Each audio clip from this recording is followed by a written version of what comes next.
Mike, could you please explain the difference with the ward and the Waitemata boundary? Yep. And why?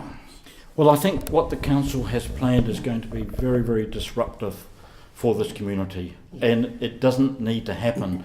What the council doesn't understand, or perhaps doesn't want to understand, is that we don't need to change the law to keep this community together, this Waitemata and Gulf community, Waitemata local board area community together.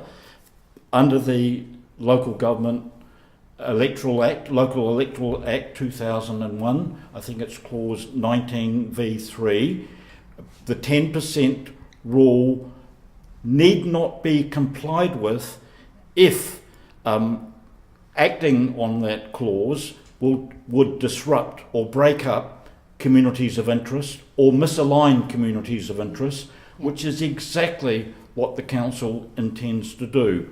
The Act enables the council to say we will not proceed under that plus or minus 10% rule because it will disrupt the Waitemata and Gulf community of interest.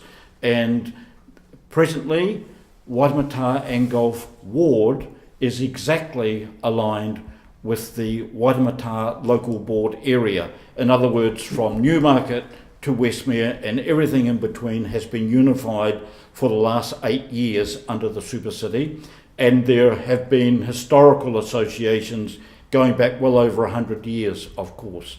But the Waitemata local board area is a defined community of interest, and what these people want to do is break that up or separate Waitemata and Gulf from the local board area, which will cause enormous confusion and damage the cohesion of this community. At election time, there's going to be complaints, there's going to be extra costs, there's going to be confusion. It need not be so, and I have to keep repeating this over and over again because my colleagues just don't seem to understand it. It's not mandatory. We do not need to change the law to keep this community together. It's simple as that. Keeping this community together is provided for in the law. Simple.